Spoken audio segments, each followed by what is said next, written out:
తెలుగు శ్రోతలందరికీ నమస్కారం అండి. మన అలనాటి కథలు ఎవర్ గ్రీన్ స్టోరీస్ ఛానల్కి మీ అందరికీ స్వాగతం.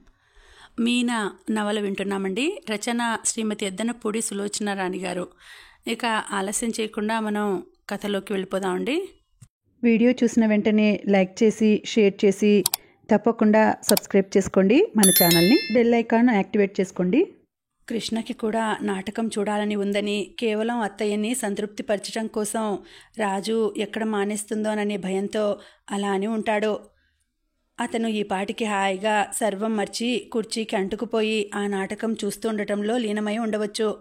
అసలు ఈ ఇంట్లో నేనంటూ ఒకదాన్ని ఒంటరిగా ఉన్నాననే జ్ఞాపకం కూడా అతనికి ఉండకపోవచ్చు. వాళ్ళెవరూ ఇప్పుడప్పుడే ఇంటికి రారు అనే ఊహ నాకు భయాన్ని కలుగజేసింది. దిండు సరిచేసుకుని పడుకున్న నాకు నిద్ర పట్టలేదు. ఎక్కడో ఎవరో నడిచిన శబ్దం వినిపించింది. చటుక్కున లేచి కూర్చున్నాను. వీధి తలుపు దగ్గరగా వేసి ఉంది. లోపలికి ఎవరూ రాలేదు కదూ. ఏమో వీధిలో ఏ మూలనైనా నక్కి ఉండి ఇంట్లో నేను తప్ప అంతా వెళ్ళిపోయారని గ్రహించి లోపలికి వస్తే, నా గొంతు పిసికితే, నా నగలు ఇమ్మని బెదిరిస్తే, అసలే కాస్త ఒంటరిగా కూర్చున్నానంటే నా ఆలోచనలు వంకటింకరగా పరిగెత్తుతాయి.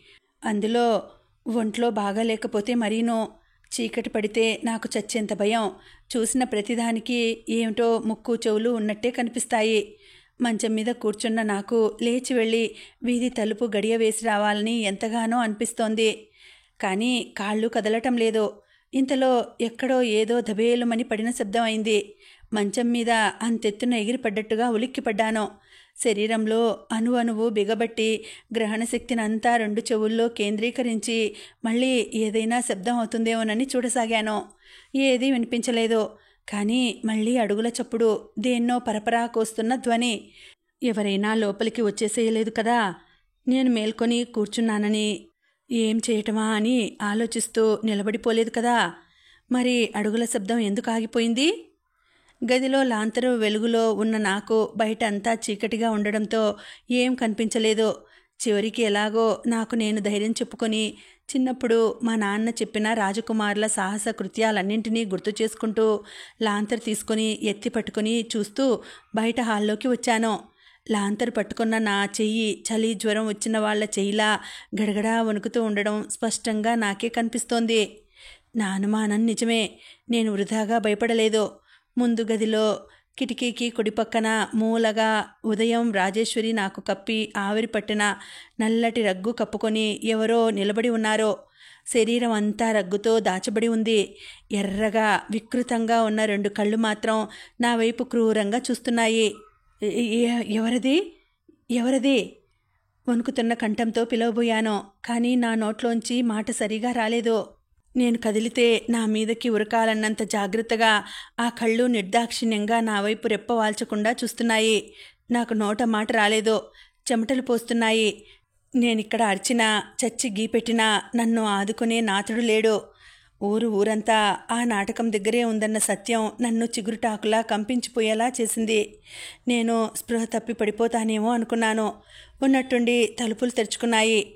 అప్రయత్నంగా తల తిప్పి అటువైపు చూశాను. లోపలికి వచ్చిన కృష్ణ హఠాత్తుగా ఆగిపోయాడు. నేనక్కడ అలా నిలబడి ఉండడం అతనికి విచిత్రంగా కనిపించి ఉండవచ్చు. మీనా అన్నాడు అర్థంగానట్టు చూస్తూ. నేనేమన్నానో నాకే తెలియదు. నా చేతిలో లాంతరు క్రింద ఎలా పడిందో కూడా నాకు గుర్తులేదు. రెండంగల్లో వచ్చి అతన్ని కరుచుకుపోయాను. ఏమిటిది? ఏమైంది? ఏమైంది? కంగారుగా ఆదుర్దాగా అడుగుతున్నాడతను. దొంగ ఆ మూల అన్నాను. కింద పడ్డ లాంతరు గప్ గప్ మని ఎగిరి ఆరిపోయింది. చిమ్మ చీకటిలో అతన్ని హత్తుకుపోయి నిలబడిన నాకు అతని స్పర్శ కాస్త ప్రాణం వచ్చినట్టయింది. ఎక్కడా? ఎవరు? ఉండు, నన్ను చూడని. అతను నన్ను విడిపించుకోవడానికి ప్రయత్నిస్తూ అన్నాడు. వద్దు, వెళ్ళిపోని, ఒంటరివాడివి. అతని చేతిలో కత్తిలాంటిది ఏదైనా ఉందేమో. అతన్ని కదలనివ్వకుండా చేస్తూ అన్నాను. ప్రయత్నంగానో క్షణంసేపు అతని చేతులు నన్ను బలంగా గుండెలకి హత్తుకున్నాయి. అది భ్రమో లేక యథార్థమో తెలియనంత వేగంగా జరిగిపోయింది. అతను ఆ వెంటనే నా చేతుల్ని విడదీస్తూ, నీ మొహం, ఈ ఇంట్లోకి అంత ధైర్యంగా రావటానికి ఎవరికీ గుండెలు లేవు. ఉండు, లాంతరు ఆరిపోయింది, వెలిగించని నన్ను అన్నాడు. నాకు భయంగా ఉంది. అతని చెయ్యి గట్టిగా పట్టుకుంటూ అన్నాను. నేనుండగానే అతని స్వరం ఎలాగో అయింది. నేను అతని చేతిని వదల్లేదు. అతను కూడా ఈసారి వదిలించుకోవాలని చూడలేదు. జేబులోంచి అగ్గిపెట్టె తీసి పుల్ల వెలిగించి లాంతరు దగ్గరకు వెళ్ళి లాంతరు వెలిగించి ఒత్తి సరిచేశాడు. ఏది, ఎక్కడా, ఇప్పుడు చూపించు అన్నాడు. అదిగో ఆ మూల రహస్యంగా చెప్పి చేత్తో చూపించాను. లాంతరు పట్టుకున్న అతని చెయ్యి కొద్దిగా కంపించటం నేను గమనించకపోలేదు. కృష్ణ నేను చూపించిన వైపు వెళ్ళి రగ్గు చూపిస్తూ ఇక్కడా అన్నాడు. అవును అన్నట్టు తలూపాను. ఈసారి ఆ కళ్ళు లేవు. మనిషి మాత్రం ఒదిగి నిలబడి స్పష్టంగా కనిపిస్తూనే ఉన్నాడు. కృష్ణ దాని దగ్గరకు వెళ్ళి ఉన్నట్టుండి బిగ్గరగా నవ్వాడు. ఇదా, ఈ రగ్గా, భలేదానివి, ఇది ఏమిటో చూడు. చేత్తో రగ్గులాగి దాన్ని క్రిందకి తోశాడు. చిరిగి దూది బయటికి వస్తున్న పరుపు చుట్టి నిలువుగా ఎత్తి నిలబెట్టబడి ఉంది. దానిమీద పాత బట్టల మూట ఒకటి పెట్టారు. నవ్వుతూనే చెప్పాడు, ఇది ఇన్నాళ్ళు పాకలో ఉండేది. మొన్న వానకి తడిసిపోయిందని అమ్మ కేకలేస్తే వీరాయి తెచ్చి ఈ మూల పెట్టాడు. అసహ్యంగా ఉందని రాజు ఆ నల్లరగ్గు కప్పింది. భలేదానివి, హడలుగొట్టావు నన్ను.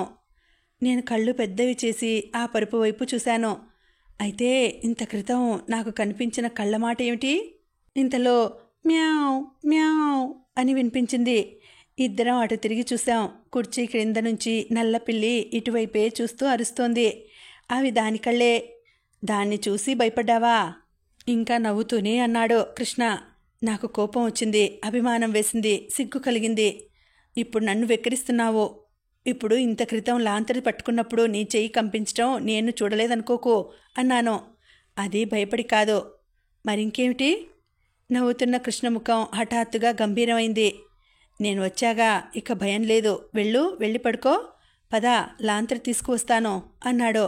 ఇద్దరం గదిలోకి వచ్చాం. నేను మంచం మీద కూర్చున్నాను. కృష్ణ లాంతరు వేదిక మీద పెట్టాడు. మళ్ళీ అడుగుల శబ్దం వినిపించింది. నేను కూర్చున్న దాన్ని లేచి నిలబడుతూ అదిగో పాదాల చప్పుడు అన్నాను నేను. కృష్ణ క్షణంసేపు తదేకంగా విన్నాడు. ఆవో గేదో విప్పుకుంది. కృష్ణ చటుక్కున లాంతరు తీసుకుని వెళ్ళిపోయాడు. చీకట్లో ఒంటరిగా నిలబడిన నాకు ఈసారి భయం అనిపించలేదు. కృష్ణ ఏమనుకుంటాడో, ఏమిటిలా చేశాను నేను? అది నాకు గుర్తుకొస్తే ఎలాగో ఉంది. అతనికేమీ అనిపించటం లేదా? చిచి, జన్మలో ప్రాణం పోయే ప్రమాదం వచ్చినా ఇంకెన్నడూ భయపడను. 10 నిమిషాల్లో కృష్ణ తిరిగి వచ్చాడు. అతని ముఖం చాలా సీరియస్గా ఉంది. క్షణం క్రితం నా భయం చూసి విరగబడి నవ్విన మనిషి ఈ మనిషేనా అనిపించింది నాకు. గదిలోకి తిరిగి వచ్చిన అతను నా వైపు చూడలేదు. లాంతరు టేబుల్ మీద పెట్టి పేపర్ ఒకటి తీసుకుని పడక కుర్చీలో కూర్చుని చూడసాగాడు. నేను అతని వైపే చూడసాగాను. ఆ క్షణంలో ఆ లాంతరు వెలుగులో అతని ముఖం ఎందుకో నాకు ఈ ప్రపంచంలో ఇంకేదీ సాటిరానంత ఆకర్షణీయంగా కనిపించింది. కొద్దిసేపైన తర్వాత పేపర్ పేజీలు తిప్పుతూ మడత పెడుతున్న అతను నా వైపు తిరిగి చూశాడు. నేను అతని వైపు నుంచి చూపులు తిప్పుకునే అవకాశమైనా దొరకలేదు. నిద్ర రావటం లేదా అన్నాడు. రావటం లేదన్నట్టు తలూపాను. అతడు పేపర్లో చూడాల్సిందేమీ లేనట్టుగా విసురుగా టేబుల్ మీద పడేసి లేచి వచ్చి కిటికీ దగ్గరగా నిలబడి జేబులు తడుముకొని సిగరెట్ తీసి వెలిగించుకున్నాడు. నువ్వు సిగరెట్లు కాలుస్తావా అన్నాను నమ్మలేనంత ఆశ్చర్యంగా చూస్తూ. అప్పుడప్పుడు. ఏం లేదు, నేనింతవరకు ఎప్పుడూ చూడలేదు. చాలా తక్కువగా కాలుస్తాను. ఏ అలవాటైనా మనం దానికి బానిస కాకుండా మనం దాన్ని అదుపులో ఉంచగలిగితే పర్వాలేదు అనే సూత్రాన్ని నేను నమ్ముతాను. నేను సమాధానం చెప్పలేదు. చాలా రోజుల తర్వాత గోళ్లు కొరకాల్సిన అవసరం వచ్చింది నాకు. ఈ మధ్య దాదాపు ఈ అలవాటే మర్చిపోయాను. నాకింకా ఎలాగో ఉంది. అతని వైపు సూటిగా చూడలేకపోయాను. రాజు పెళ్లి విషయంలో నీకేమైనా చెప్పిందా ఉన్నట్టుండి అడిగాడతను. అంటే? అదే పిల్లవాడి గురించి, అతనెలా ఉన్నాడో. నన్నడుగుతావేం? నీ చెల్లెల్ని నువ్వు అడగలేదా? అడిగాను, కానీ కృష్ణ అలా మామూలుగా మాట్లాడి వేరే ప్రసంగంలోకి దింపటంతో నాలో సిగ్గు సంకోచం మెల్లగా వదిలిపోయి దాని ఇష్టాయిష్టాలకి విలువ ఉందా అన్నాను. ఎందుకు లేదు? ఉన్నట్టయితే ఆ సంబంధం మానేసేయి. కృష్ణ హతాశుడైనట్టు నా వైపు చూశాడు. రాజుని నువ్వు స్వయంగా అడిగావు. అది నీకు సమాధానం చెప్పింది. అయినా నీకు నమ్మకం లేదు. అందుకే నన్ను అడుగుతున్నావు, అవునా? అవునన్నట్టు తల్లుపాడు. అంటే అది చెప్పిన అభిప్రాయం మీద నీకే నమ్మకం లేదన్నమాట. అంత స్పష్టంగా తెలిసి కూడా మళ్ళీ నన్ను అడుగుతావెందుకు? కృష్ణ సమాధానం చెప్పలేనట్టుగా చూసి ఇంకో సిగరెట్ తీసి వెలిగించుకున్నాడు. ముందు ఇది చెప్పు, నువ్వు సుందర్ని మనస్ఫూర్తిగానే చేసుకుంటున్నావా? అగ్గిపుల్ల బయట పారేయబోతున్న అతను అప్రయత్నంగా ఆగిపోయి నిటారుగా అయ్యాడు. నిజం చెప్పు, రెట్టిస్తున్నట్టుగా అడిగాను. అదేం ప్రశ్న? అడగవలసిన ప్రశ్నే. నీకు మనసు కలిగింది ఆ అమ్మాయి మీదనా లేక ఆ అమ్మాయి ఆస్తి మీదనా? ఏదైతేనేం భర్తగా నా విధులన్నీ నేను నిర్వర్తించగలిగినప్పుడు ఆ ప్రశ్నే రాదు. అగ్గిపుల్ల విసురుగా అవతల పారేస్తూ అన్నాడు. భర్తగా విధులంటే భార్యకి కావలసినవన్నీ ఇవ్వటం. కావలసినవన్నీ అంటే? కృష్ణ నా వంక నిదానంగా చూసి కోపం వస్తున్నవాడిలా ముఖం తిప్పుకున్నాడు. ఆ కావలసినవన్నీ ఇవ్వటంలో మనసు అనేది ప్రధానమని, అది ప్రప్రథమంగా లెక్కలోకి వస్తుందని నీకు తెలుసా? కృష్ణ చర్రం అన్నట్టు ఇటువైపు తిరిగాడు. తెలుసు. అంతేకాదు 199 మంది ఆడవాళ్లు భర్తంటే పిల్లలు, నగలు, పేరు, ప్రతిష్ట, డబ్బు ఇచ్చేవాడు అని మాత్రమే అనుకుని ఈడియట్స్ అని కూడా నాకు తెలుసు. 100కో 1,00,00,000 ఏ చాదస్తులకో ఏ మూర్ఖులకో తప్ప ఈ రోజుల్లో ఈ మనసు దానితో ఎవరికీ పనిలేదని కూడా నాకు తెలుసు. నేనడిగేది రాజేశ్వరి విషయం, నా విషయం కాదు. అనుకోకుండా అతడు చూపించిన ఈ ఆవేశానికి నేను క్షణంసేపు నిరత్తురురాలనయ్యాను. కానీ అతని కోపానికి ఏమాత్రం జంకని దానిలా నేను కూడా తీవ్రంగా అడిగాను. నీ విషయానికి రాజేశ్వరికి చాలా సంబంధం ఉందన్న సంగతి నువ్వు మర్చిపోకు. నీకోసం కాకపోతే అది చస్తే ఒప్పుకునేది కాదు ఈ పెళ్లికి. నేను ఈ ఊరు వచ్చిన కొత్తలో అన్నా చెల్లెళ్ళుగా మీ ఇద్దరి బంధం చూసి ముచ్చటపడ్డాను. నీలాంటి అన్నయ్యని పొందిన రాజేశ్వరి అదృష్టానికి ఈర్ష్యపడ్డాను కూడా. కానీ ఇప్పుడు అనిపిస్తోంది నువ్వు వాళ్ళ మీద చూపే అభిమానం అంతా నటన, లోకుల్ని మోసం చేయటానికి పైపైన ఆడే నాటకం. నీలాంటి స్వార్థపరుడు అన్నయ్యగా ఉండే కంటే అసలు లేకపోవడం ఉత్తమం. డబ్బు కోసం నిన్ను నువ్వే అమ్ముకోగలిగిన వాడివి. నువ్వింకేదైనా చేయగలవు. నేను ఆశించింది లభించింది. కృష్ణ ముఖంలో గబగబా రంగులు మారాయి. మీనా అన్నాడు వారిస్తున్నట్టుగా. లేకపోతే ఏమిటిది? ఎంత ఆర్థిక పరిస్థితులు ఒత్తిడి అయితే మాత్రం నీ మనసుకి నచ్చని అమ్మాయిని చేసుకుంటావా? ఆ అమ్మాయికి తెలియదనేగా నీ ధైర్యం. దురదృష్టవశాత్తు ముందు ముందు ఎప్పుడైనా ఆ అమ్మాయికి గ్రహింపు జ్ఞానం వస్తే నువ్వు పెళ్లాడింది తనని కాదని, తన ఆస్తినని తెలిస్తే ఎంత మూర్ఖురాలైనా, ఎంత ఇడియట్ అయినా ఆడపిల్లే, దెబ్బతిన్న త్రాచే అవుతుంది. అప్పుడు మీ ఇద్దరి జీవితాలు ఏమైపోతాయి? కృష్ణ హఠాత్తుగా నవ్వాడు. చాలా అందమైన నవ్వు అది. ఈ విషయాలన్నీ ఎవరు చెప్పారు నీకు? రాజేనా? దానికి ఈ మధ్య వాగుడు ఎక్కువైపోతుంది. అదేం చెప్పలేదు, నేనే గ్రహించాను. నీకు పుణ్యం ఉంటుంది, దాన్ని ఏమీ అనకో. దాన్ని ఏమీ అనను. నిన్నే రేపు బండి ఎక్కిస్తాను. దగ్గరగా వస్తూ అన్నాడు. నీ తరం కాదు, రెచ్చగొడుతున్నట్టుగా చూస్తూ అన్నాను. కానీ నా చూపులు కృష్ణ మీద పనిచేయలేదు. జేబులోంచి ఏదో కాగితం తీసి నాకందించాడు. ఏమిటది? టెలిగ్రామ్ మామయ్య ఇచ్చారు. అది చూడకముందే అందులో ఏముందో తెలిసిపోయింది. అయినా యాంత్రికంగా చదివాను. శుక్రవారం బయలుదేరు, శనివారం అమ్మ వస్తోంది అని ఉంది. నాలో శక్తి అంతా ఎవరో ఊదేసినట్టు ఎగిరిపోయింది. ఎప్పుడు వచ్చింది ఇది? నీరసంగా అడిగాను. మధ్యాహ్నం. నాకు చెప్పలేదేం? నువ్వు బయలుదేరుతావని భయపడకు. ఈరోజు గురువారమేగా, శుక్రవారం బయలుదేరి వస్తున్నావని మామయ్యకి నేను టెలిగ్రామ్ ఇచ్చాను. నేను తలెత్తి చూశాను. నాకెదురుగా నిల్చుని ఉన్న కృష్ణ తదేకంగా నా వైపే చూస్తున్నాడు. క్షణంసేపు మా ఇద్దరి చూపులు కలుసుకున్నాయి. నేనేం మాట్లాడలేదు, అతనేం చెప్పలేదు. నేను మెల్లగా చూపులు విడదీసుకున్నాను. అతను మౌనంగా వెళ్ళి పడకుర్చీలో కూర్చున్నాడు. ఆ తర్వాత మా ఇద్దరి మధ్య అంతగా ఏం మాటలు జరగలేదు. ఆ రాత్రి నాకు నిద్ర పట్టలేదు. హఠాత్తుగా నా కలేదో కరిగిపోయినట్టుగా అనిపించసాగింది. మర్నాడు నేను లేచేసరికి కృష్ణ అప్పటికే స్నానం చేసి ఎక్కడికో వెళ్ళిపోయాడు. ఇంట్లో వాళ్ళకి, ఇరుగు పొరుగుకి అందరికీ ఆ మధ్యాహ్నం నేను వెళ్ళిపోతున్నట్టుగా తెలిసిపోయింది. టైం రెక్కల గుర్రంలా పరిగెత్తుతోంది. అత్తయ్య త్వరగా వంట చేసి నాకు అన్నం పెట్టింది. 12 గంటలు అవుతుండగా కృష్ణ వచ్చాడు. నేను వెళ్ళిపోతున్నానని తెలిసి మంగమ్మ గారు వచ్చింది. మా నాన్నకి చెప్పమని ఏవేవో కబుర్లు చెబుతోంది. నేను ఈ చెవితో విని ఆ చెవితో వదిలేస్తున్నాను. 12 గంటలు దాటింది. నా పెట్టెలో బట్టలన్నీ నేను ఏ ఒక్కటి మర్చిపోకుండా రాజేశ్వరి సర్దింది. నేను ముఖం, కాళ్ళు, చేతులు కడుక్కొని జడ వేసుకుని తయారయ్యాను. అత్తయ్య ముక్కాలి పీట వేసి నన్ను కూర్చోమంది. మణి పసుపు తెచ్చి నా పాదాలకి పూసింది. రాజు పళ్ళెంలో ఒక చీర, జాకెట్ గుడ్డ, పళ్ళు, పువ్వులు తెచ్చి చుట్టబెట్టి నా చేతులకి అందించింది. ఇదేమిటి అన్నాను. తీసుకో, ఏదో మా శక్తి కొద్దీ అంది అత్తయ్య. తీసుకోమ్మా, ఇంటికొచ్చిన ఆడపిల్లవి అంది మంగమ్మగారు. చేత్తో పళ్ళెం అందుకున్నాను. అందులో తెల్ల జరీ చీర, జాకెట్ గుడ్డ ఉన్నాయి. ఇది ఎవరి సెలక్షన్ అన్నాను అనుమానంగా చూస్తూ. ఇంకెవరిది, అన్నయ్యదే. కట్టుకోవదినా, నీ చీరల్లో ఇది వెలివేసినట్టుగానే ఉంటుందనుకో. నేను చప్పున రాజేశ్వరి నోరు మూసేశాను. చీర కట్టుకుని వచ్చాను. తెల్లటి జరీ చీర, మెత్తగా పాము కుబుసంలా ఉంది. ఖరీదు అట్టే కాకపోయినా అంచులు అందంగా ఉన్నాయి. కొత్త బట్టలు కట్టుకున్నప్పుడు ప్రతిసారి అమ్మకి నాన్నకి నమస్కరించి ఆశీర్వచనం అందుకోవడం నాకు అలవాటు. అందుకే ఎవరూ చెప్పకుండానే వెళ్ళి అత్తయ్యకి నమస్కరించాను. ఆవిడతో పాటు పక్కనున్న మంగమ్మ గారికి కూడా పెట్టేశాను. ఆవిడ ఉబ్బి తబ్బిబ్బైపోతూ, పప్పన్నానికి పిలు, మర్చిపోకు అంది. రాజేశ్వరి నేను ముఖముఖాలు చూసుకొని నవ్వుకున్నాము. పప్పన్నం అంటే ఏమిటో ఇప్పుడు నాకు తెలుసు. మీ బావకి కూడా పెట్టమ్మా అంది మంగమ్మగారు. ఎందుకండి మీ చాదస్తాం అంది అత్తయ్య. ఎవరో వస్తే కృష్ణ బయట వసారాలో వాళ్లతో మాట్లాడుతున్నాడు. అతనితో నాకెలాగూ పని ఉంది. నేను నాన్నగారు ఇచ్చారని చెప్పిన వాచి, డబ్బు ఇవ్వనే లేదు. నేను గదిలోకి వెళుతూ, మణి, మీ అన్నయ్యని ఒకసారి పిలువు అన్నాను. గది లోపలికి వచ్చి పెట్టె తెరిచి డబ్బు తీసి చేత్తో పట్టుకున్నాను. కృష్ణ లోపలికి వచ్చాడు.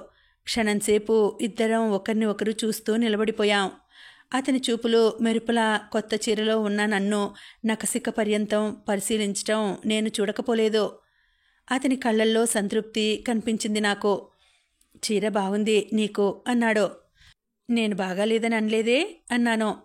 థ్యాంక్స్. అతను వచ్చిన పని అయిపోయినట్టుగా వెనక్కు తిరిగి వెళ్ళిపోబోయాడు. ఆగు అన్నాను. ఆగి నా వైపు తిరుగుతూ, ఏమిటి అన్నాడు. వెళ్ళిపోతున్నానుగా. తెల్లంచు జరీ చీర పెట్టావు. రాజారాణివి అవమని దీవించు మరి. కృష్ణ నవ్వాడు. నేను దీవించినా దీవించకపోయినా నువ్వు మహారాణివే. అతని చిరునవ్వు, ఆ మాటల్లో సరళత్వం, ఆ చనువు, అందులో నిర్మలత్వం అన్నీ కలిసి నన్ను అతనికి దగ్గరగా వెళ్ళమని పురిగొల్పుతూ నా మనసుకి తాడు వేసి లాగసాగినాయి. రాత్రి చీకట్లో భయంతో నేను అతన్ని హత్తుకుపోయినప్పుడు అతని చేతులు నన్ను బలంగా గుండెలకి అదుముకున్నాయి. అది నిజమా లేక నా భ్రమ? ఇప్పుడు ఒకసారి అతను నన్ను తాకితే నాకు తెలిసిపోతుంది. నాకు మాటిమాటికి ఆ సంఘటనే గుర్తుకు వస్తోంది. అతనికి చేరువుగా వెళ్ళాలని, ఒక్కసారి అతన్ని తాకాలని మరీ మరీ అనిపిస్తోంది. కానీ కృష్ణ నా గుండెల్లోని ఈ కలవరం గుర్తించాడో లేదో, ఆ అవకాశం మాత్రం ఇవ్వలేదు. నేను దగ్గరగా వెళ్ళి దండం పెట్టబోతే, వద్దు అదేం పని అంటూ దూరంగా వెళ్ళిపోయాడు. ఒక్క మాట అడుగుతాను, నిజం చెప్పు అన్నాను. నువ్వేది అడిగినా నేను నిజం చెప్తాను. నా గురించి అంతా తెలుసునని నువ్వే చెప్పావు. ఈ చీర కట్టుకోవడానికి నిజంగా నాకు అర్హత ఉందంటావా? క్షణంసేపు అతను మాట్లాడలేదు. అతని ముఖంలో ప్రసన్నత మాయమైంది. తర్వాత మృదు గంభీరంగా అన్నాడు. మీనా, నువ్వు అలాంటి ఆలోచనలు ఏమీ పెట్టుకోవద్దు. ఈ ఇంటికి మేనకోడలివిగా నీకు అన్ని అర్హతలు, అధికారాలు ఉన్నాయి. నేను చూపులు చప్పున నేల మీదకి దించుకున్నాను. నాకెలాగో ఉంది. అతను అలా మాట్లాడే కంటే నన్ను వెక్కిరించి హేళన చేస్తే బాగుండేదేమో. క్షణాలు గడిచినాయి. బయట వాళ్ళు నిలబడి ఉన్నారు. నేను వెళ్ళనా? ఎంతో ప్రియమైన వ్యక్తి దగ్గర సెలవు కోరుతున్నట్టుగా అడిగాడు. ఈ డబ్బు తీసుకో. డబ్బా ఎందుకు? అతని మాటల్లో లాలిత్యం ఎగిరిపోయింది. నుదురు చిట్లిస్తూ అడిగాడు. వాచి కొనుక్కో. నేను చిన్నపిల్లాడిని కాదు. ఒకరి దగ్గర బహుమతులు పొందాలనే మనస్తత్వం నాకు చిన్నప్పటి నుంచి లేదు. ఇంటికి పెద్దగా పుట్టినవాడిని కాబట్టి చాలా చిన్నతనం నుంచే ఇవ్వటం తప్ప తీసుకోవటం అలవాట్లేని పెద్దరికం వచ్చింది నాకు. నువ్వు తీసుకోవాలి, తప్పదు పట్టుదలగా అన్నాను. కృష్ణ క్షణంసేపు డబ్బు వైపు, నా ముఖం వైపు మార్చి మార్చి చూశాడు. తర్వాత రోషపు జీరా తొంగి చూస్తున్న కంఠంతో అన్నాడు. నువ్విక్కడ ఉన్నదానికి మూల్యం ముట్ట చెబుతున్నానంటే తప్పకుండా తీసుకుంటాను. కానీ ఇది బోర్డింగు కాదని నా మనవి. నేను చటుక్కున చెయ్యి వెనక్కు లాక్కున్నాను. చివున తలెత్తి చూశాను. కృష్ణ నా వైపే రెప్పవాల్చకుండా చూస్తున్నాడు. అతని కళ్ళల్లో గాయపడిన అభిమానం స్పష్టంగా కనిపిస్తోంది. ఇక్కడ నీకు బాధ కలిగించే సంఘటనలేమైనా ఉంటే ఇక్కడే మర్చిపో. మమ్మల్ని గురించిన మంచి జ్ఞాపకాలు మాత్రమే నీ వెంట తీసుకువెళ్ళు. ఇది నా అభ్యర్థన. నేను జవాబు చెప్పలేకపోయాను.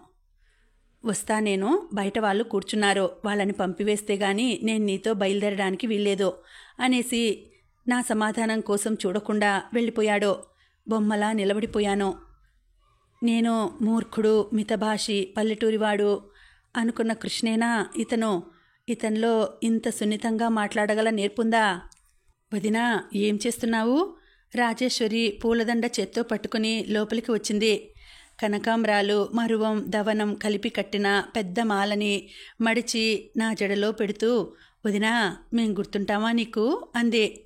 నేను చప్పున చెయ్యి పోనిచ్చి రాజేశ్వరి మెడ చుట్టూ చెయ్యి వేసి ముందుకు వంచి బుగ్గ మీద గట్టిగా ముద్దు పెట్టుకున్నాను.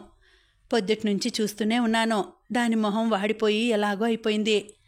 నిన్ను మర్చిపోగలనా రాజు అన్నాను. కొద్ది రోజుల వరకు నాకేం తోచదు. నేను పెద్ద పెద్ద ఉత్తరాలు రాస్తానుగా. నిజంగా? తప్పకుండా, నీ మీద ఒట్టు. దాని తల మీద చెయ్యి పెట్టాను. ఇద్దరం బయటకు వచ్చాం. నాన్నని అడిగానని చెప్పమ్మా అంది అత్తయ్య. తప్పకుండా అన్నాను. వదినా, మళ్ళీ ఎప్పుడొస్తావు? పిల్లలు చుట్టూ చేరారు. మీ అన్నయ్య పెళ్ళికి. అన్నయ్య కంటే ముందే అక్కయ్య పెళ్ళి అవుతుంది అంది మణి. మా అత్తారి తరపున మాకో ఎకరం పొలం రావాలే పిల్ల.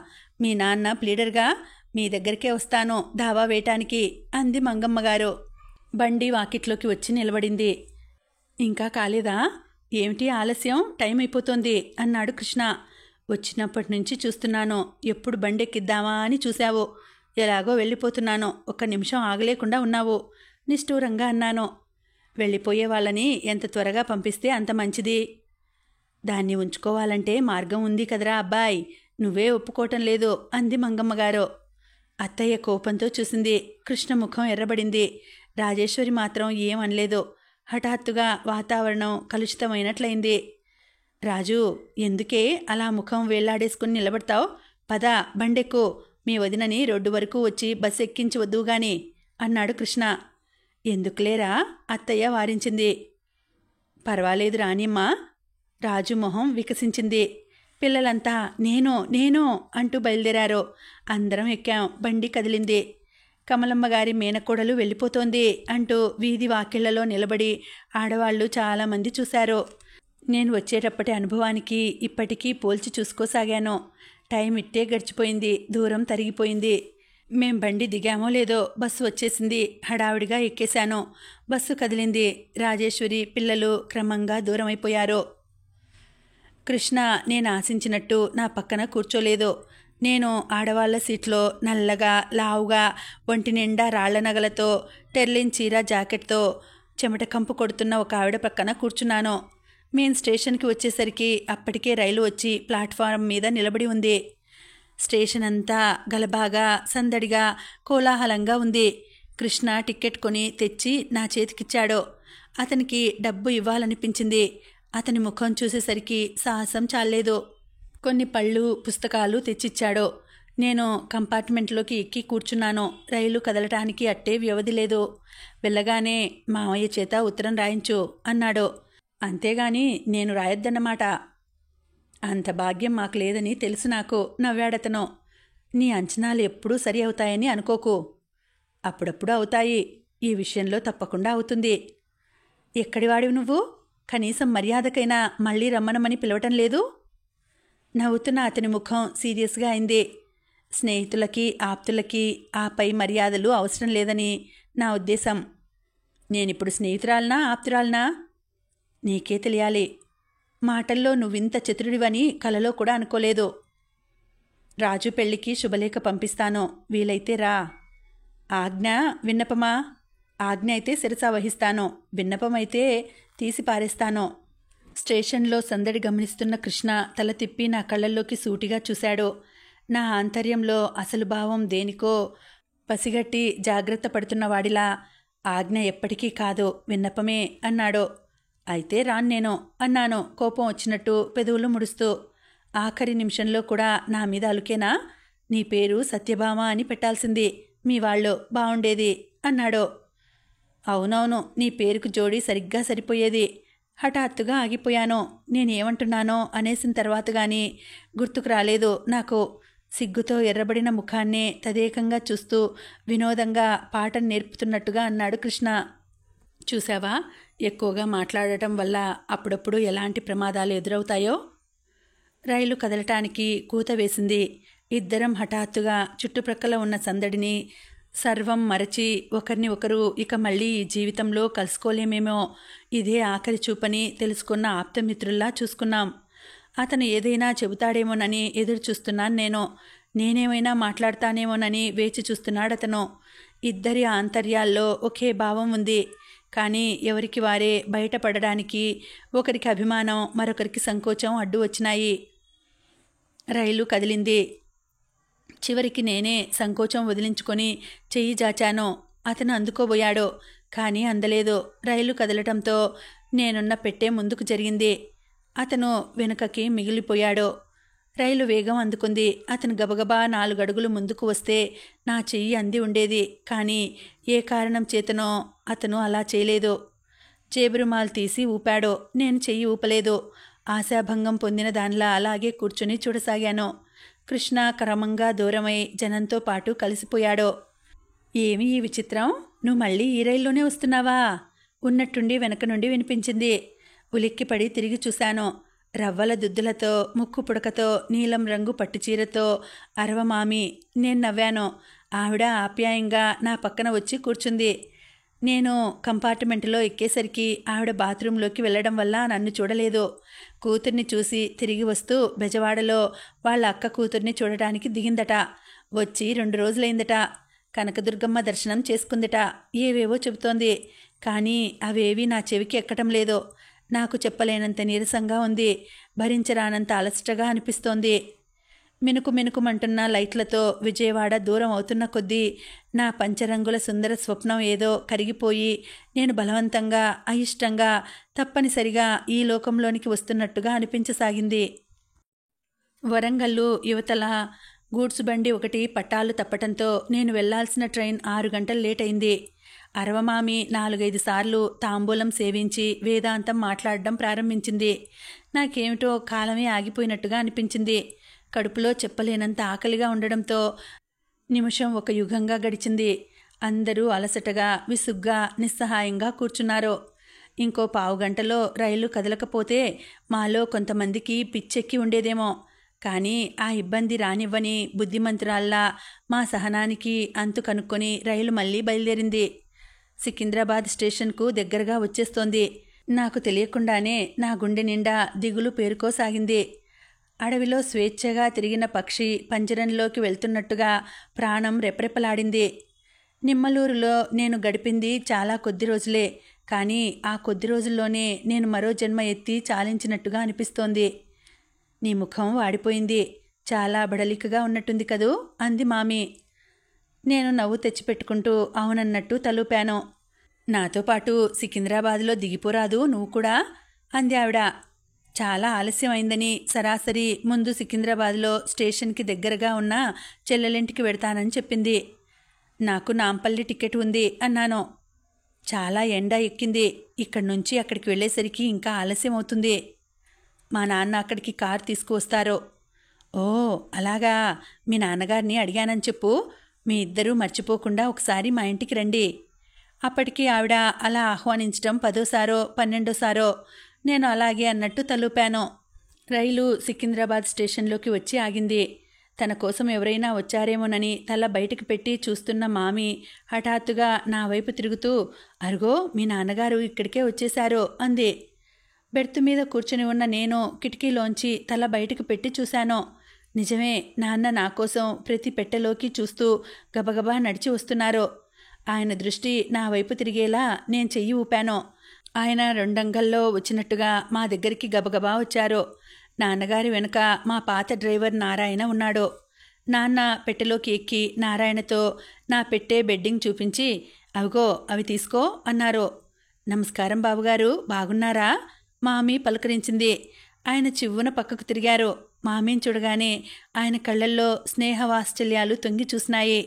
ప్రతి నమస్కారం చేస్తూ, నమస్కారం, ఎక్కడి నుంచి రావటం అన్నారు. మెడ్రాస్ అమ్మాయి దగ్గరికి వెళ్ళి వస్తున్నాను అంటూ నన్ను చూసి నవ్వి, అమ్మాయి అచ్చు మీ పోలికే, గర్వం అది ఏం లేదు, ఇద్దరం కబుర్లు చెప్పుకుంటూ వచ్చాం అంది. థ్యాంక్స్, అయితే మీనాకి మంచి కంపెనీ దొరికిందన్నమాట. వస్తాను, సెలవు అంటూ వీడ్కోలు తీసుకుంటున్నట్టు మళ్ళీ నమస్కరించారు. అమ్మాయిని తీసుకుని ఒకసారి రండి మా ఇంటికి. అలాగే, తప్పకుండా. రామీనా, త్వరగా రావాలి అంటూ కంపార్ట్మెంట్లోంచి దిగేశారు. ఆయన వెనుక నేను దిగాను. ఇద్దరం ప్లాట్ఫారం మీద నడుస్తుండగా, మీ అమ్మ ఢిల్లీ నుంచి వస్తోంది, నిన్ను ఎయిర్పోర్ట్కి తీసుకురమ్మని ప్రత్యేకంగా ఫోన్లో తెలియచేసింది. మనం ఇప్పుడు ఎయిర్పోర్ట్కి వెళ్ళాలి అన్నారు. గతుక్కుమన్నాను నేను. ఆదిలోని హంసపాదం అన్నట్టు రైల్లోంచి దిగి పాదం ఇంకా సరిగ్గా కింద పెట్టానో లేదో మొదలైనాయి ఆర్డర్లు అప్పుడే. నాకు చాలా బడలికగా ఉంది, సరాసరి ఇంటికి వెడతాను గుణుస్తున్నట్టుగా అయిష్టంగా అన్నాను. లాభం లేదు మీనా, మీ అమ్మ కారణం లేందే ఏ పని చెయ్యదు. ముందు వస్తున్నానని టెలిగ్రామ్ ఇచ్చింది, మళ్ళీ నిన్ను వెంట తీసుకురావటం మర్చిపోవద్దని ఇంకోటి ఇచ్చింది. మీ అమ్మకి అడుగు పెడుతూనే ఆశాభంగం కలిగించి ఆగ్రహం తెప్పించటం నాకిష్టం లేదు అంటూ నన్ను వెయిటింగ్ రూమ్స్ వైపు తీసుకువెళ్లారు. ఆయన ఆదేశించినట్టు 5 నిమిషాల్లో ముఖం నీళ్లతో కడుక్కొని జడ వేసుకుని బయటకు వచ్చాను. మరి చీర? నలిగిపోయిన చీరను చూసుకుంటూ సందేహంగా అన్నాను. అవును సుమా, మర్చిపోయాను. సరే పర్వాలేదులే, బాగానే ఉంది, రారా, టైం అయిపోతుంది అంటూ తొందర చేశారు. ఇద్దరం వెనక నుంచి ఎవరో మమ్మల్ని తరుముకొస్తున్నట్టుగా తొందరగా చకచకా మెట్లు దిగి కిందికి వచ్చేశాం. బయట పార్క్ చేసిన కారు దగ్గరగా నడిచిన నేను డ్రైవింగ్ సీట్లో కూర్చుంటున్న నాన్నని చూసి, నారాయణ ఏడి అన్నాను. ఇంటికి పంపేశాను అన్నారాయన. నేను ఆయన పక్కన కూర్చుని డోర్ వేస్తుండగానే కారు స్టార్ట్ చేశారు. కారు బేగంపేట వైపు బాణంలా దూసుకుపోవటం మొదలుపెట్టింది. ఇంకా ఉందండి, కథ కొనసాగుతుంది. మళ్ళీ వచ్చే వీడియోలో తర్వాతి భాగం వినేద్దామండి. అంతవరకు సెలవు. నమస్తే.